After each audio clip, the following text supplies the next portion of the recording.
Happy Thursday. I was like, didn't they say nobody should have a beard? Wow. So I got started on that fairly early this morning, so I'm going to call it a breakfast cocktail as of right now. I'm ready. I'm ready. Shake the world. Shake, baby, shake, baby, shake, baby. You know, it's nice and fruity. It's very easy. Oh my God, you have me day buzzed. So I might drink a frozen booze smoothie in a bath later. She said she's convinced that there's going to be a Netflix documentary about me murdering him, and it's going to be called The Crock Pot Killer. By the way, are we allowed to swear on this thing? It's down and John's upset. A little rough on the ending there. Love you.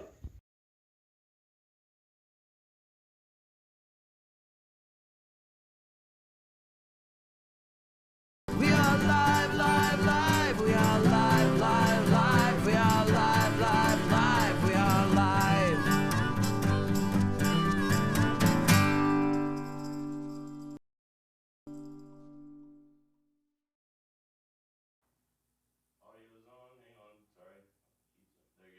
What's up, everybody? It's Chris Denman. We are live on a Saturday night. Very special show planned for you. Had a little technical goof on Thursday with our virtual happy hour. You just saw some highlights from the first couple weeks. But very excited to bring Daniel Womack back from Futurebirds. He's live in Georgia tonight. And look, there he is. He's got a new album out. It's called Teamwork. You guys can check that out anywhere. What's up, Daniel? How are you, man? Hey, what's up, y'all? Thanks for having me back. I've got everything worked out this time. I know. I'm excited. We got all these people. We're excited to see you, and then this time it works out, man. You've been busy, so I super appreciate you making some time to come on here, play some songs, and we'll mess with the crowd. We'll tell some stories. I think we're gonna have a good time, man. Yeah. How's Georgia living right now? You hanging in there? Yeah. I mean, I think it's kind of much the same everywhere. Probably it's getting hotter down here. I'm in Savannah, but I haven't really left my house in a couple of weeks. I went to Walmart today for the first time, and it was weird. What's the situation all the lines like? were set up weird. I mean, I haven't seen anything in action until today. It was the first time I've gone out since things have been crazy. And they had weird lines set up and just weird sections that you can't go and stuff like that. So I'm just going to stay home from now on. I think that's the way to do it. Are there a lot of Futurebird fans at Walmart in Savannah, Georgia? I wasn't there long enough to find out. Hopefully there are, though. I hope so. I'm pretty good about tagging all the parking lots around town, so hopefully they've at least seen some Futurebird stickers around here. They have, yeah, guys. So again, Womack from Futurebirds. They were just featured in Rolling Stone a couple months ago. The new album's highly praised. Very much recommend you check it out. It's called Teamwork. There you go. You can see that everywhere. As far as the discography goes, you guys also did like a little mini doc about being on the road for 10 years recently. The new album itself, and we're going to get into some songs. So here's how this is going to go too, guys. He's going to play, I don't know, 70, 80 songs. We're going to make this a 4-hour stream. It's going to be a big one. And you're sipping on the beach drink. Let's explain that. By the way, do we want to do this? Oh, you're just talking about my little free drink? Yeah. Cheers. Let's get a little cheers going. Cheers. All right. There it is. Yeah. Not planned. That was spontaneous, guys. And cheers, everybody out there. Cheers, everybody tuning in. Yeah, appreciate you sharing and checking this out. This is going to be fun. What's up with the beach drink, man? Well, I just decided that I'm doing a 90s pop country set tonight on Stage It. And there's something about 90s pop country during the summertime that just makes me crave being on the beach with a fruity drink.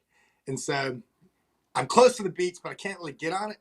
So this is the closest thing. This is the closest thing to that. So it's like a little vacation night. Actually, I need to. Actually, the beaches in Georgia are now open as of yesterday. Let's talk about that. I don't know why. I've been to the beach. I've been to the beach in Savannah. Just a side note. They're actually not closed. Don't know why. That was so they were closed and then they reopened? The beaches as of last night are reopened. It's a big kind of controversy. Our governor, they said it was okay. I don't really know. I'm not going there. I'm gonna stay off the beach for right now. But we need you back on tour, so I don't want you catching that stuff, man. That's actually crazy. I'm gonna try to stay healthy for tour. Missouri just made it official for statewide because I guess rural areas weren't really. We're in the city of St. Louis. You've toured here before. Yeah. I guess he said the rural areas weren't really minding their manners quite as much. And he Right. made it like a statewide thing, which we've been doing in the city of St. Louis for a while. This is all very confusing, isn't it? I mean, normally you would be on It tour is. right now too, right? We would be actually, you know what? We would be done with our tour right now. We would just be getting off the tour. But it was night 2 of our tour when the quarantine and everything really got serious. So we had to stop it like 2 days in. But it was gonna be like 3.5 weeks, and we were gonna be back just a couple days ago. We would have been back had everything gone the way it was supposed to. You know? Where was your final show? Grand Junction, Colorado.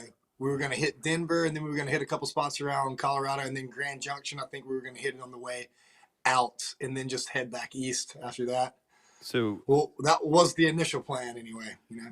so in regards to, and we're all in the same kind of boat here, right? We don't know whenever. Like people are saying June. I'm looking at June. I'm going, I mean, maybe in Georgia on the beach, but I'm not thinking that shows are going to be happening then, which means there's going to be a scramble, and there's such a trickle-down effect to that because the stadium bands are going to need shows, the arena bands are going to need shows. Every level of band is going to be trying to pack in. I bet September, maybe July if Right. we're lucky. Right. I mean, Yeah. do you just let your people deal with that? You have management that's going to take care. I bet you're involved though.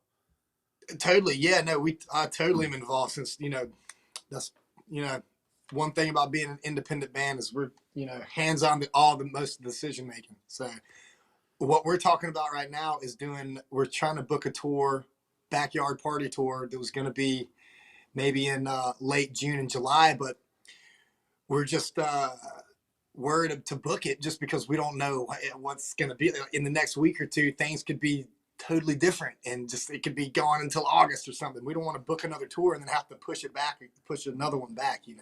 Yeah, So that's the whole problem with it, isn't it? it's just kind of like just wait around to see. We're just kind of just waiting to see kind of how it plays out right now. I mean, there's really not a protocol for it. It's weird.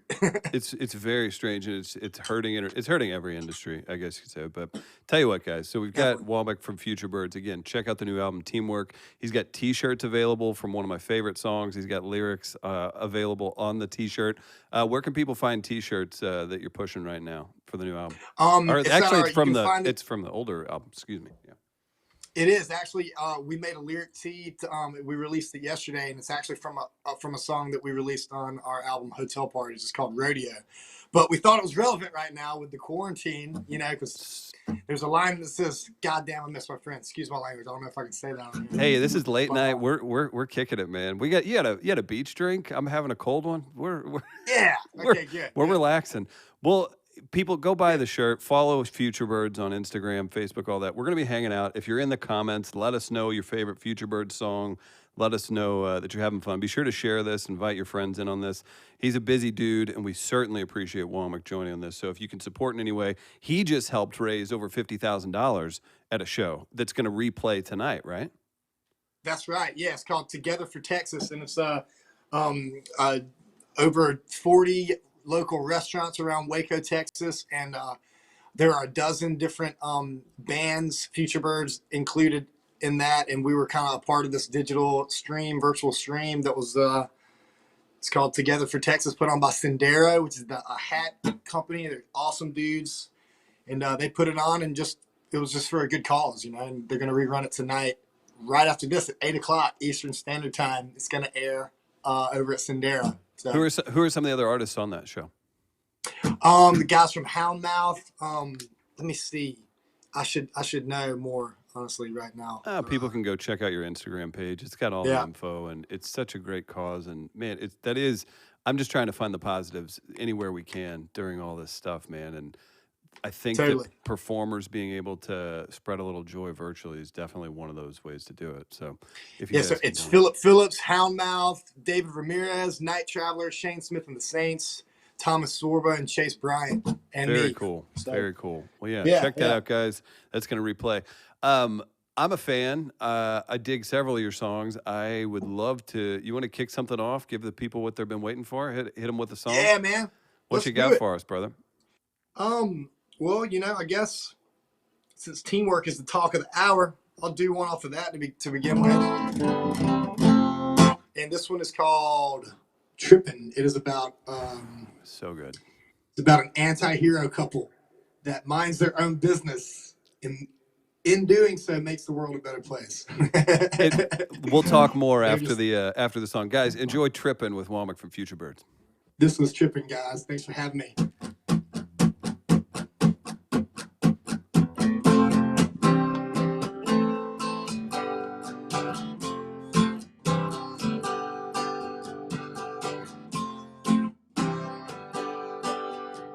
Where we don't get bored, no, we'd rather get in trouble with the whole world under our feet.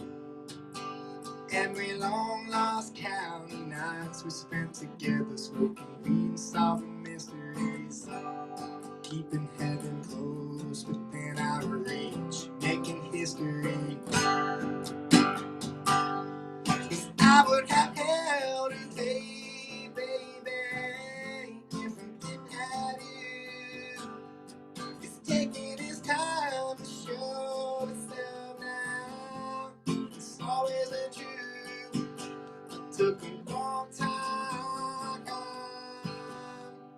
Tripping all over myself.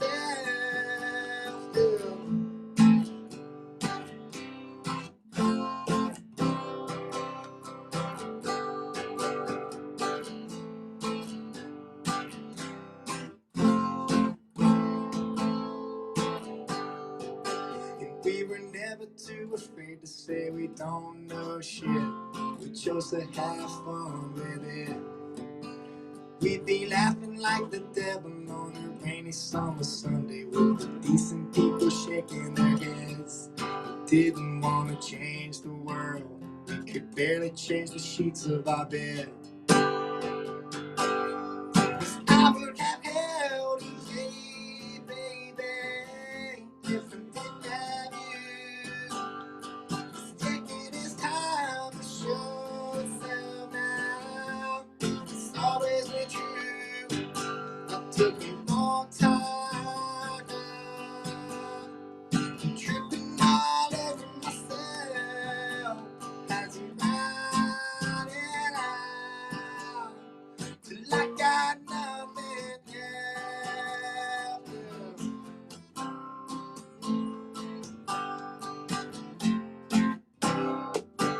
It's a guitar solo.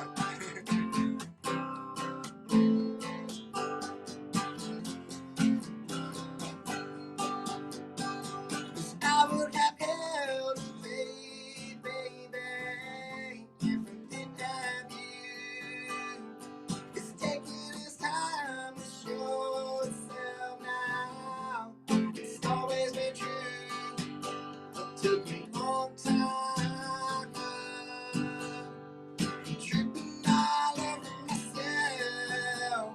Had to ride it out till I got nothing else.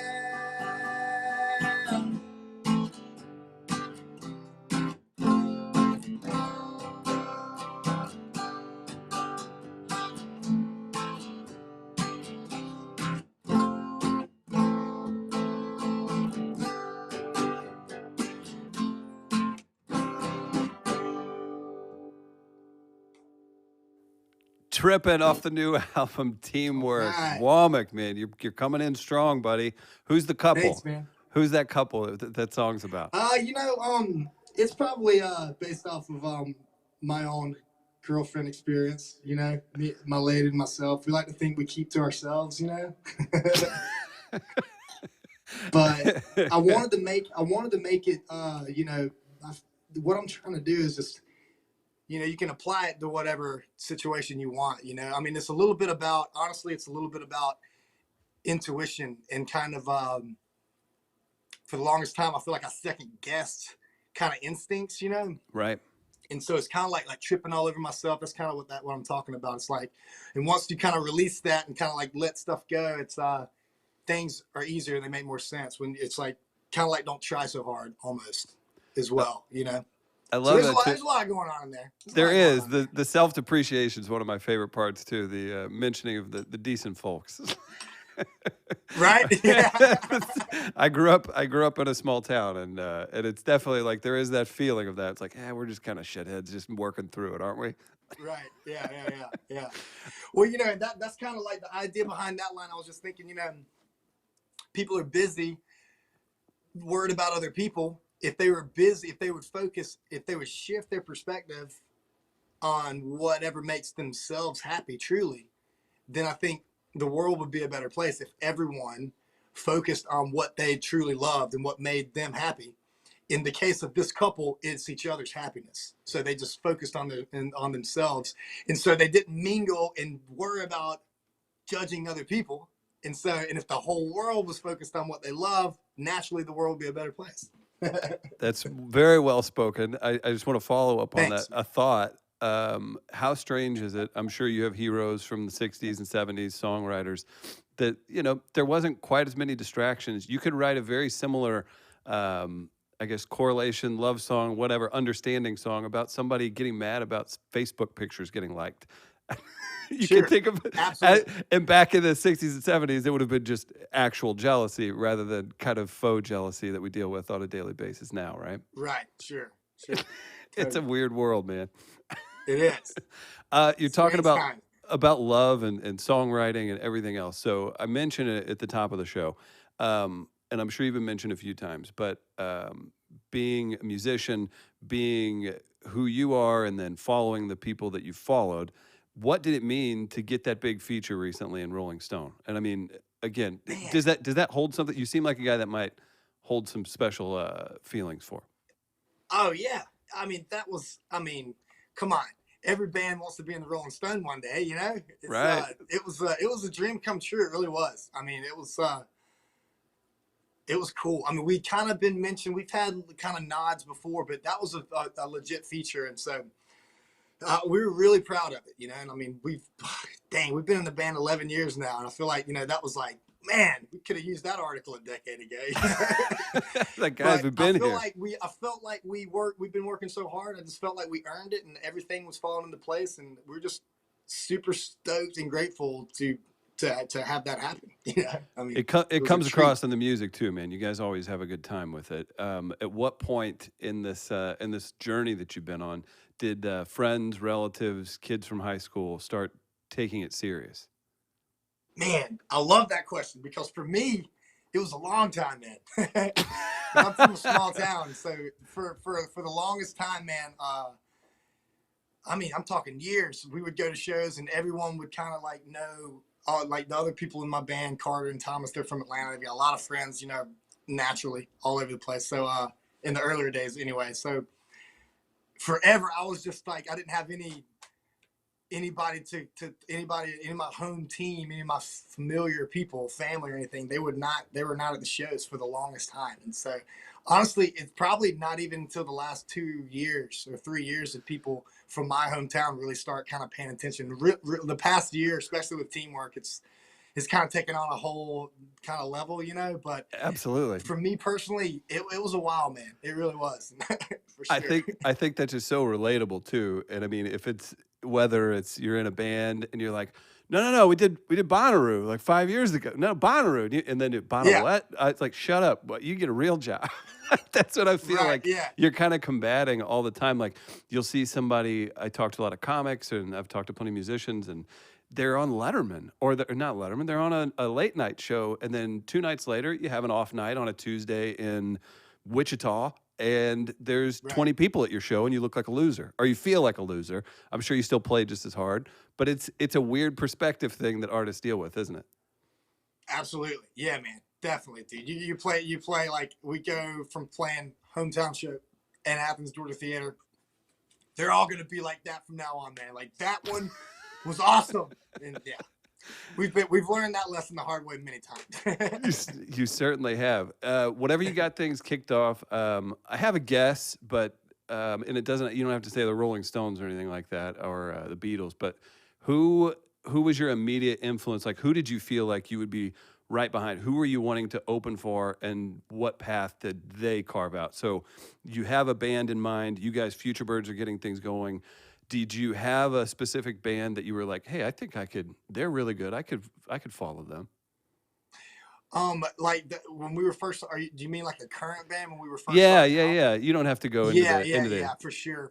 There are a couple that were big influences on us in the early days, and right off the bat, I would be lying if I didn't say My Morning Jacket.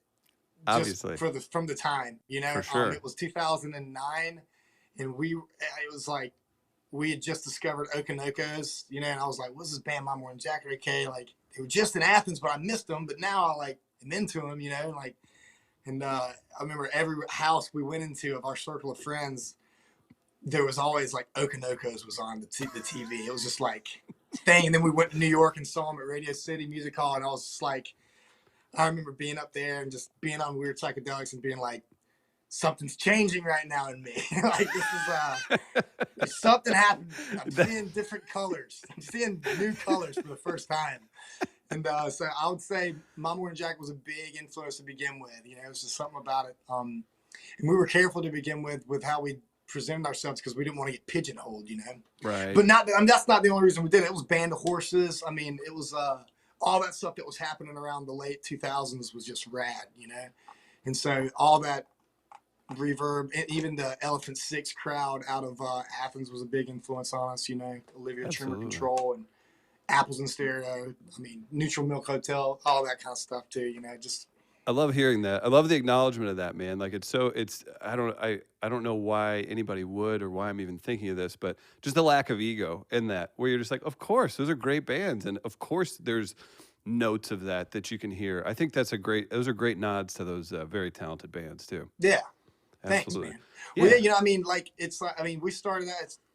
We've been doing it so long. It's just, and the dynamic has changed so many times too. So, it's like we released our first EP and we're like, man, like we're going to keep doing this, it's like, and just the way that you go about doing it, it just shifts so much, And, it does too. Especially with the music industry shifting the way that it's been shifting the past 5 and 10 years anyway. So it's been a wild ride.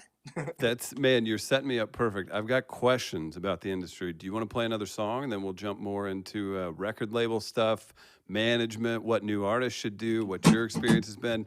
You've been through the ringer, man. We're tapping into some knowledge it's tonight. Like we arose one day and we were like, man, we've really been through some shit. Like all the regular band cliche stuff, like, yeah, we've done it. We slept on floors, puked off the stage, not remembered shit, all that stuff, we've been there, done that. And you've made it through. I'd like to think we've learned a thing or two, hopefully. You have. And look at you now. You're here on the live stream on We Are Live. Wow. Dreams come true. Having a blast still, Dreams come true. Later, That's amazing. Oh, wait, hang on. I know you're out. Maybe we do another. Let's see if we can. Hey, you know what? Yeah, let me get one more virtual shares. Let's get more. Yeah, I'll tell some people about some fun things we have going on. We saw a highlight at the beginning of the show. Don't go anywhere. Not going anywhere. We got Womack from Futurebirds on. Real quick, I'm gonna check out some comments, guys. He's getting a refill. Right back. I'm not going far. Matt. Oh, there you go. I went ahead and made another one. This is before the set. I was like, you know what? This thing's about an hour long. That's I'm probably gonna need another one before too long. So anyway. That's good stage timing. Hey, Matt, our producer, Matt McElrath, busting his tail. He made that Stream King, Tiger King ripoff poster. So shout out to Matt for doing that. Matt, you killed it, man. That was great. We laughed so hard at that. Thank you. I appreciate it. It was so good.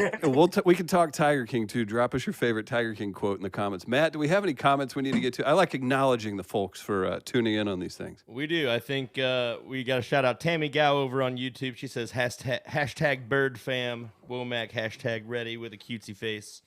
Can I get it? All right. Hey, Tammy, what's up? And then shout out to Matthew, John, and Lisa Turgeon and Bill Beck. They're all having a good time in the stuff, just saying they love that couple and just little tidbits adding into the conversations you've been going. Right. What's up, Lise? Thanks for tuning in, y'all. Having a good time. What's our next song? I think I'll do Killing Ground. It's another one off the Teamwork. Let's do one more cheers real quick right here. So I've got it all full now. Cheers. Cheers, y'all. All right. Ready to rock, man. also like to shout out that sweet Coors hat. Yeah, that Coors hat's that's a Yeah, popular someone gave me piece. this in I was in the Beard family in Rock Hill, South Carolina. Thank y'all if you're watching. I've been wearing this thing pretty much since they gave it to me. Perfect. All right, rocker y'all. hat. This one's called Killing Ground. Thanks again for listening. Here we go. All right. Well,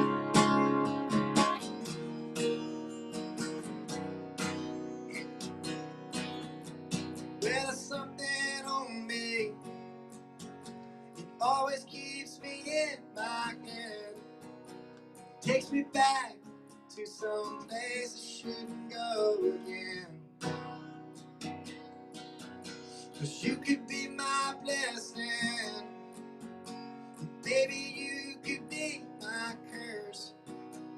Who am I? I can't deny the universe. I'm feeling some hunger like a monster. I still taste you from the night before.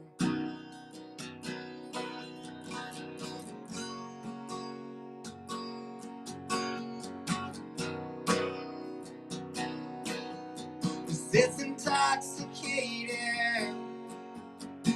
There's poison on your breath. So kiss me back to life, baby, kiss me to death. Through the smoke and ashes, the whole world's burning down. It's flickering like a fire, slow dance on the killing ground. And time goes by like headlights on the highway. An outline of the storm clouds in the night. And I can see those city lights just beyond the hill. I hold you tight, I know this time is real.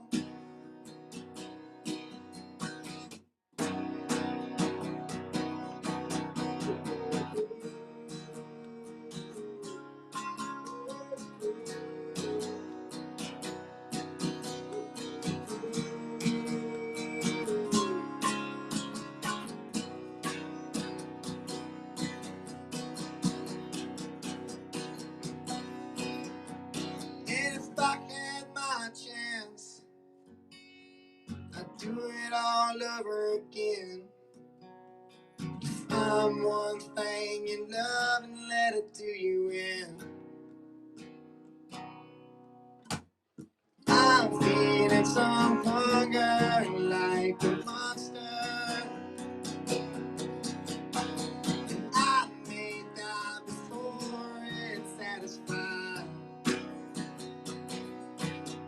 And I can see those city lights just beyond the hill. And I hold you tight, I know this time is real.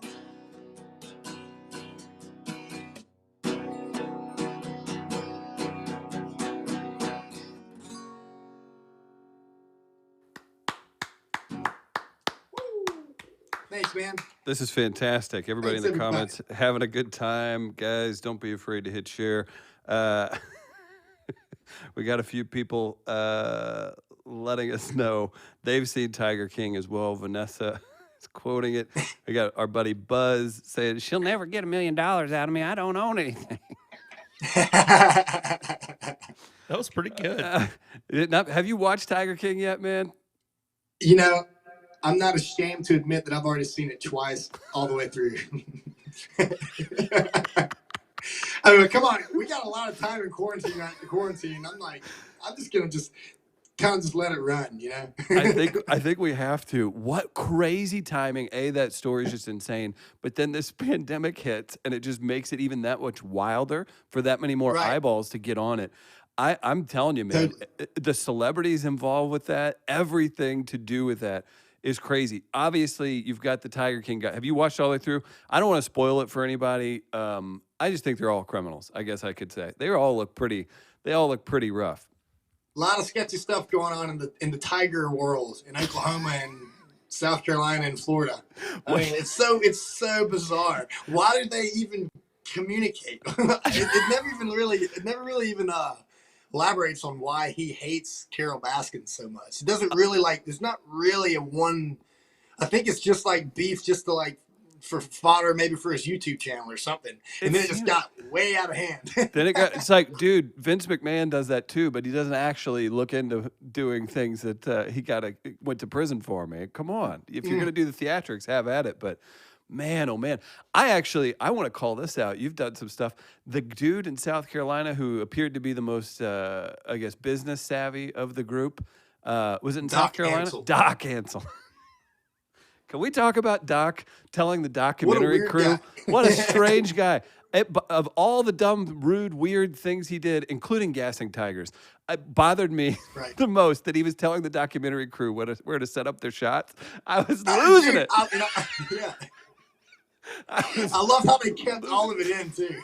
Right. They're like, oh, sure. Yeah, of course. We'll leave this. Hey, listen to this guy.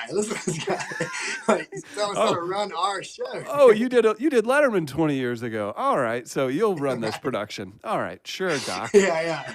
I thought that same thing. I was like, this is hilarious how they're keeping all of the shots of him directing them in the scene. And when he would clock in on his, what he deemed to be, and I'm sure it's effective, his documentary or commentary voice. Oh, that made me so happy. Oh, Stream King, look out. Have you guys dove into anything? I don't think anything else that crazy is going to come out for a long time. Just the fascination with all the exotic animals, the potential murder, the disappearance, everything that tied together was just so crazy. And I think about this and all the people that had contact with that guy. There's a tiger reserve an hour south of St. Louis. I'm like, Joe Exotic, I bet. Had to. There's only so many supply lines of tigers. Right. Oh, no doubt. Yeah. And it's crazy how there are more tigers in captivity than there are in the wild. It's just thinking that this guy's got 200 tigers. It's just like... Right. Wow. It's absurd too, and then the people that we can keep breaking it down. I'm sure more people are going to tell us about it in the comments. Hang on, let's check a few of these. Did you hear Joe has COVID-19? No BS. That's from our friend Matt, who was on the virtual happy hour for Barkeep the other day, and Melissa's heard about it. I did hear that. I hate Apparently that. he's been isolated because there's some people in his prison or something that's contracted it, and maybe he's showing symptoms. I'm not sure if he's showing symptoms or not, but I know that there's an outbreak happening around wherever he is. So. Do you know who probably Plot gave it? thickens. Do you know who probably gave it to him? Who? That bitch, Carol Baskin. I mean, of course. I think she's solely responsible for that. I'm trying to think. Okay, so you're a Georgia guy. You're in Savannah now. You grew up in Athens, right? Is around, right? So you're a Georgia. Yeah, I grew up in Waynesboro, Georgia, but I did a lot of growing up in Athens. But, okay. I went to school at UGA. We all went there 2005, but I was there until 2015. So that's beautiful. that city really just ropes you in, man. It's hard to get out of there. I'm gonna admit something to you too. I went to Columbia, Missouri, which I'm sure you've played a few gigs there. Where Mizzou is, and I just kind of stuck around and kept working for a while too, after never even working my way through college. And it's Never Land. There's a ton of fun stuff to do. You end up keeping in shape because there's a bunch of young people around, all that stuff. I fell victim to the college town as well. I'm glad we could work that out right now. It's easy to do. It's easy to do. It definitely is. Okay, we were talking a little bit about the business of music, what you've dealt with as an independent artist. If you look at it, correct me if I'm wrong, studio albums, are you at 4 or 5? Teamwork was number 4. Number 4. Number 4, full-length record. So okay, we've a handful of EPs and a live record. So much work to get to that. So each one of those, did you have a different label each time? Yeah, kind of. So for Baba Yaga, which was our second full-length release, we shopped it around. We're not having any luck with that. for many reasons. And we were like, all right, we're going to just start our own record label. So we did. And that is when we started the record label that we released Teamwork on, was started during the Baba Yaga sessions. And right after we started, we created VL4L Records. Fat Possum Records out of Mississippi called us, and they were like, you know what, on second thought, we'll help you. And we're like, well, we had already gotten this big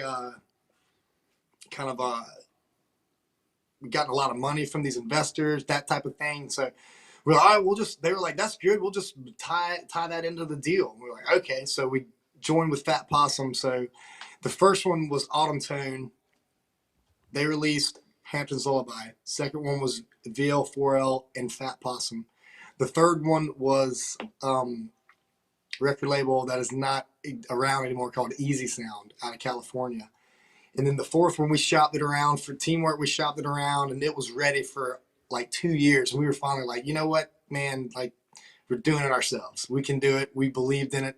At that point, the industry had gotten the way it is now, you know. And I mean, we were lucky enough to have built a lot of fans over the decade that still stick around, very loyal fans. We're very grateful for them. And we were like, you know what? We're focusing on the wrong people. We need to focus on ourselves and having fun with our fans. And that's what we started doing. And once that shift of perspective happened, we started noticing a lot of things working out in our favor after that. It was really a shift in perspective for sure. That's huge too. And it's almost like an awakening, I bet, because you're told you have to do all these things a certain way.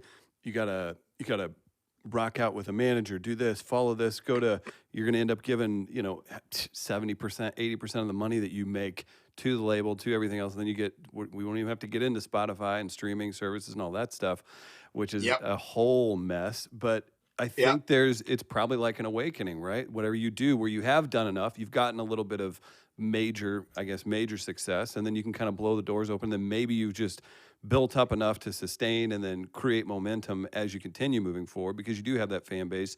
You are road worn, and then you've had some national notoriety too. So I think that's a unique place to be. I think a lot of people end up getting day jobs before that happens too. Yeah. I mean, we lost a couple band members naturally. I mean, no hard feelings.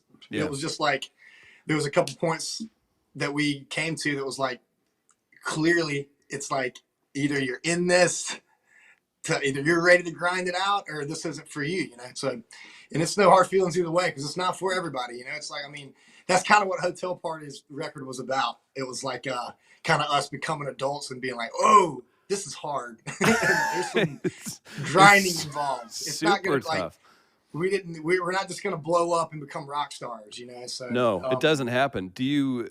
And we could, I'm sure, obviously, drive by truckers and Isabel and Sturgill Simpson. Isabel and Sturgill Simpson more so, just because they hit a certain level.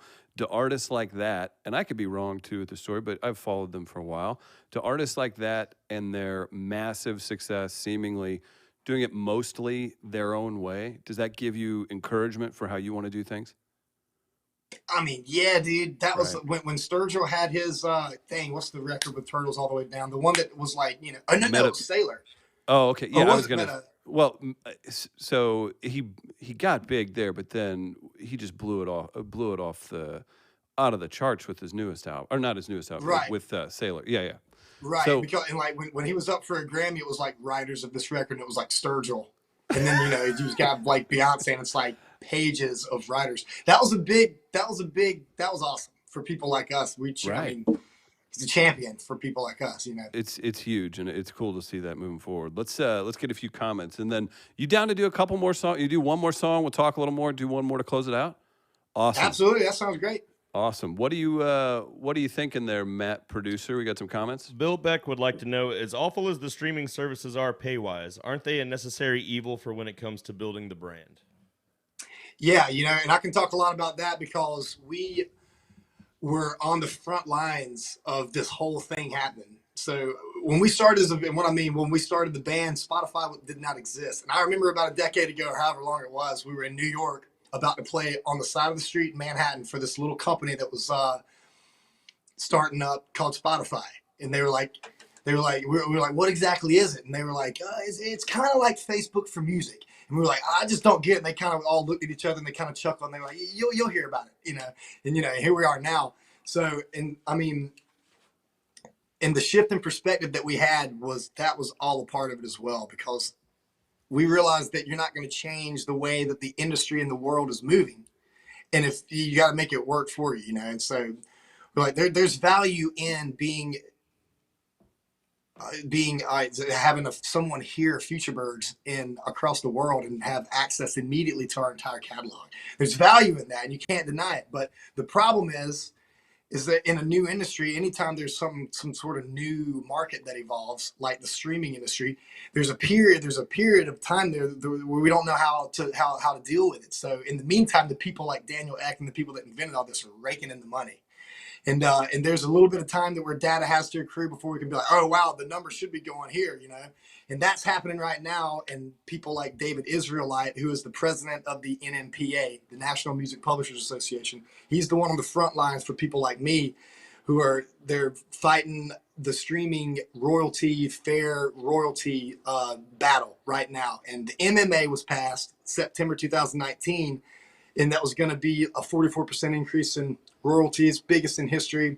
Now Spotify, Google, and Amazon are fighting that to push it back, because it was supposed to go into play January 1st, 2021. But now I think they're probably fighting it, because it's going to be a hard fight for them, because everyone knows now that songwriters are getting screwed royally. So it's going to be a hard fight for them. So what I think is they're just trying to delay the inevitable. They're just pushing it back as far as they can, probably. So, but it's so we as a band value it as well, because I myself, I use Spotify and I've discovered a lot of stuff on it. It's an amazing platform. It's so cool. They're just assholes. We were in New York, and the Spotify headquarters in New York is like 14 floors in the dang World Trade Center. You can see the Statue of Liberty from every one of them. And they're arguing right now that they paid out more last year. That's kind of their angle for going after the MMA or whatever. So it's a tricky thing, but it sucks because a band like us, we're not big enough to really play ball. We have to play ball. We can't really stand up and be like, oh, this is bullshit. We kind of have to play ball, right now. But like I said, there's a lot of value in it, man. Certainly is. We've gotten a lot of people have discovered Futurebirds thanks to Spotify, It's like, and it makes bands go to work more. It's like, luckily for a band like us, we like touring and adventuring. So that might be one of the main reasons we survived the whole era into the digital streaming age. And I feel like after we've survived all that happened the past 10 years, then dang, it should be a lot easier from here on out, Absolutely. We got a couple comments. Dave said, I never heard of Futurebirds before, but I stumbled across Wall while cruising Facebook. I dig it. Good work. Looked you up on Facebook and will follow you, and hope to see you in St. Louis after the virus crap's done. Dave seems like a plant, but that was just the nicest thing for both of us anybody could have said. Dave, you're the man. Dave. Thanks, brother. Absolutely. Matt, you got any comments we need? I have question of my own. Please. What kind of guitar are you playing there? This is a mid '60s Harmony OM, and OM size. It's just an old Harmony. I'm not exactly sure the model, but there's a guy in Athens, Georgia. His name is Scott Baxendale, and he kind of specializes in taking these old Sears guitars, the guitars that Sears used to sell back in the '60s. They're like airline guitars, Harmony, Silvertone. And you can get these old guitars that are really old. The wood is aged is what I mean by that. And so they sound better, and he restores them and turns old guitars into new guitars. So this one was restored in October of 2017. It's got all kinds of fancy stuff done to it that makes it sound cool. It's kind of like a working man's guitar. It's like, if you can't afford a Martin, then you go to Baxendale and get a Harmony. I think that's where we're at, man. That's a good that's a good one for the Stream King show that we're running here tonight, man. So this has been fun. Yeah, good. We got this one. We'll chat a little more and we'll close it out. What do you got for us, brother? So I'll do 2 more songs, right? Yeah, sure. All right. Well, if that's the case, then I guess I'll close out with like a banger. This one I'll do Rodeo. Okay, I didn't want to be weird about it. We've had such a good back and forth, but if I was going to request, I was going to, hey, bro, are you tired of playing Rodeo? Okay. Did you say Rodeo? Yeah, you said you were playing Rodeo. I'm down, man. Yeah. All right, cool. Well, then let's do it. is the acoustic version of Rodeo. It's a little different, but it's the same.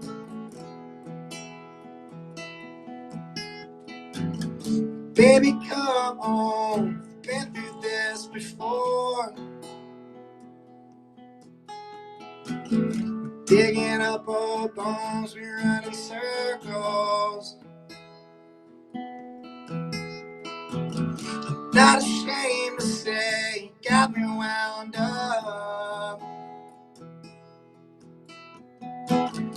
Glass of my heart, give me road burn. We've turned our love into a rodeo. I'll be damned if I ain't gonna grab the bull by the horns. It may put me in an early grave.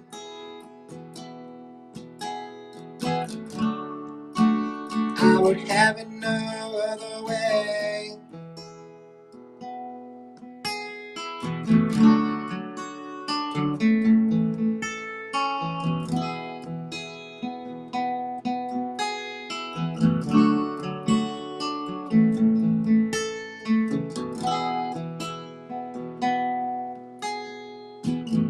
Goddamn, I miss my friends.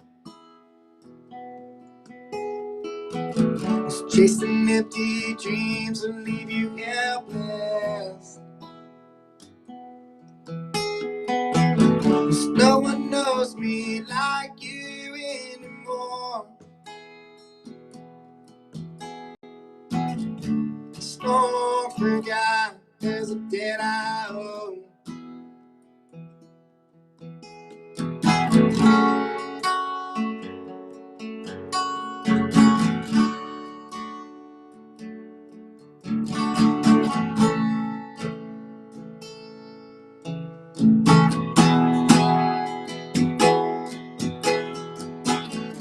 We've turned our love to rodeo. I'll be damned if I ain't gonna grab the bull by the horn. So lay me down, baby, to an early grave. I would have it no other way. I would have it no other way. Yeah, would have it no other way. I would have it no other way.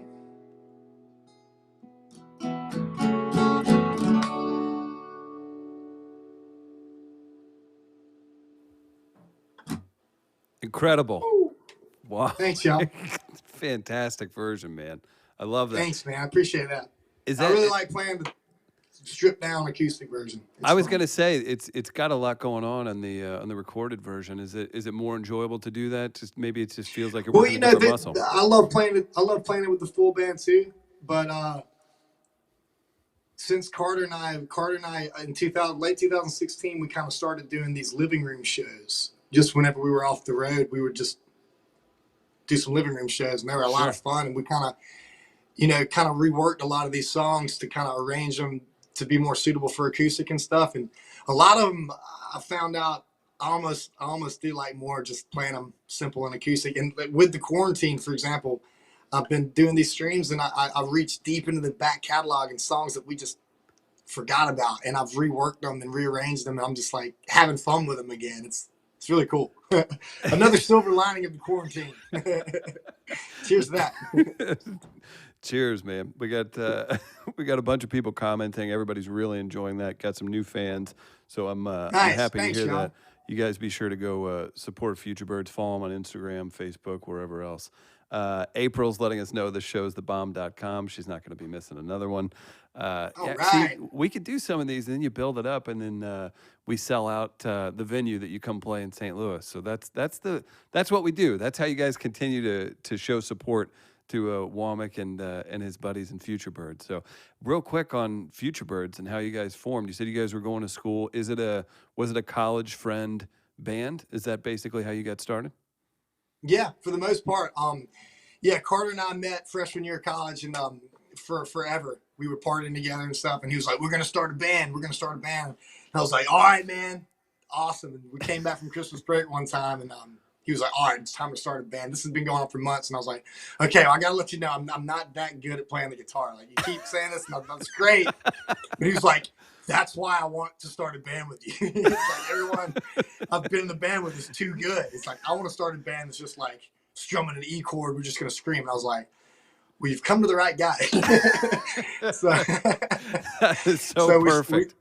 We started a band called Angico that was awful but so much fun, and I got a lot better than that band. And then Thomas, our other guitar player, and Carter were in a band called the Interns, and they got that band name because they were all interning at Chase Park Transductions, which is the studio in Athens where we recorded our first EP and a lot of our stuff. Anything we've recorded, at least something has been recorded at Chase Park. So they had a band at Chase Park, and then we just kind of eventually formed. We just kind of meshed them together. It was one time this is why being a band in Athens, Georgia is awesome, because one of the first shows we were playing, we were opening for Dr. Dog at a place called Tasty World. And Thomas rehearsed with us that day. He had a jam room. He was just like sitting in rehearsal with us, and we were playing Dirty D, which is an old song of our first EP. And he was doing the thing that he does at the beginning. And when we got done with that song, we were like, why don't you just play this set with us? And he was like, "Bye." And he's been in the band since then. So that works out very well. I love how it all comes full circle. Yeah. Athens is a great place. Everyone's very supportive there, and like bands, it affords that opportunity. Bands intermingle, and it's easy to get a gig. There's so many bars that are, you can get a gig as a band like that. We had all kinds of side projects that would just like throw together shows and have a blast. You mentioned those are the days, man. It's weird to think about now too, especially whenever you say that. Like, it's 2020 now. I had to think. I was like, what year is it? What day? Where am I? What's happening? Yeah, right. When you guys got started, or I'm not sure when you graduated high school or whatever, but it doesn't, like, you kind of just blink and you're like, oh my gosh, that was 15 years ago. That was 20 years ago. Like, you get to those points, man. It happens quick, but it's great that we have people like yourself to kind of document those feelings and times and put them in albums and bring them to people. So that's a big part. I think we're seeing that, and we're going to see more of an appreciation for the arts and comedy, music, whatever it is, because you see how quickly things get so boring and how difficult it is to be good too. I've seen plenty of rough live streams recently. So I think people could appreciate you guys more. Totally. Yeah. I think we know a lot of people, we took a lot of things for granted. I think that's another silver lining of the quarantine, is the shedding light on all that. You know what I mean? It's like, wow. Certainly is. Now, you mentioned this, and being able to go to the store and not have to worry about anything. Right. You used to go hang out in front of Walmart, man, like the good old days. Real quick, I'm curious about this. You mentioned some psychedelics at a My Morning Jacket show. Do you still partake in mushrooms or anything like that? I just think it's super interesting that now I'm 35 and we grew up with Dare and we grew up with all these things. I've never even done mushrooms or even a psychedelic period, but I just think it's so great that things are kind of coming around on that, because eventually all the health benefits and everything. I just would feel silly if I didn't talk to you about that, because you mentioned it. Maybe it was just a college thing that you did. Do you find that influences your art or just who you are as a person regularly still? I wouldn't say that one particular like psychedelic trip would be I just got a song out of that or something. Sure. But it's more of like a life experience that kind of lends maybe helps formulated, maybe. And that, I mean, after all, we're writing songs from our perspective. Now, a long time ago, I probably would have answered that differently. Sure. And that's just because, you know, as a young kid, you know, you're like, oh yeah, that's what bands did. That's what rock and roll guys did. You know, they like smoke weed and they write cool songs because of the weed. But yeah, you know, it's less of that as you get older. It's like, it's more timing is a big part of all that. You know, you know what I mean? Right. But, It's the experience, and yeah, it's you know, not just. I'm not totally. Oh, we Yeah. still got him. You still there, buddy? We had a little Yeah, bit of a lag. Got a little bit of a lag. Yep. Yeah. Am I back? Well, we can hear you, but it's the image is frozen. We can figure this out real quick. Oh, there he is. There we go. Yeah. I'll just remind everybody, Can you see me? Futurebirds on Instagram. Oh yeah, you're moving, shaking. Futurebirds on Instagram, Facebook, everywhere. If they're coming through town, whenever tours get back going again, be sure to support them. There's T-shirts for sale. Man, so much fun. And I always say, I don't want to bug guests too much, but man, you get a good guest like yourself. We have this much fun, man. Anytime, let's figure out some fun stuff to do. It'd be cool to do more. Yeah, we lost. Man, 3%. you're breaking up right now. I can't hear you. Sorry, brother. Oh, that's all right. I just poured my heart out, Matt, and he didn't hear me. That's, I know. I hate it. I dang it. the world of the internet. No, I'm saying I appreciate it, and this has been such a fun show, and I'm getting mad at the stream. So let's get that last song in, man. What do you want to play to close out, and then we can say goodbye? Yeah, one more song and then we're done. You're still kind of blinking out. Sorry. Yeah, let's knock another song out, and then if the stream's still there, we'll chat right after the song and close it out. Cool. All right, we'll do it then. Well, this will be my last song, I reckon. And this one's off the Teamwork as well. It's called Wear It Out, y'all. And it goes like this. I missed my drummer. 1, 2, 3, 4, 1. All right, there we go. I hope he's not watching. He'll be laughing. Baby, I ain't here to break you down. Know your girl. We've been getting one shot and I intend to wear it out. Turn it upside down. Burn it to the ground. Just don't think I need your love every once in a while. 'Cause I need your love more than once in a while. And when the stars align and the planet align, I'll be unsatisfied unless you're right here standing on my side. Yeah, you make it right, no matter ride or die. Just don't think I need your love every once in a while. I need your love more than once in a while. I need your love every once in a while. I need your love every day of my life. Da da da da da da da da.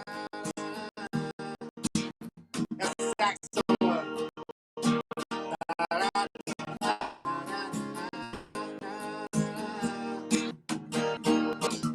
Get out, darling, we're gonna take a ride. Keep it light, we can ride all night. I need your love every once in a while. I need your love more than once a day.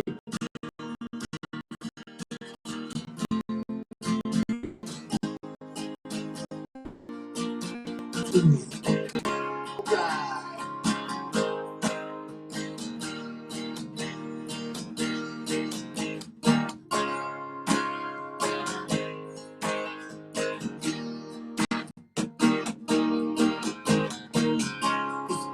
need your love every once in a while. I need your love every once in a while. Just thought that I need your love and I need it every once in a while. Just don't you know that I need your love and I need it every day of my life. Da, da, da, da, da, da.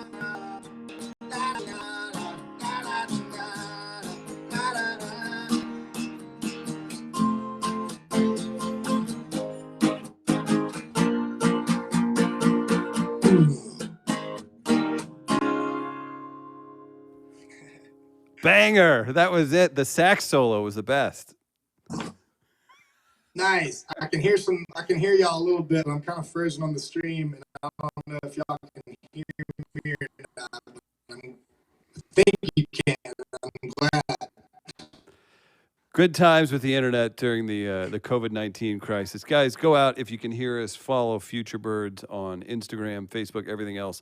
Womack, what a great guest. I hope you can hear me, man. I had an absolute blast, and you picked all the best songs, man. You really knew how to soundtrack the show, man.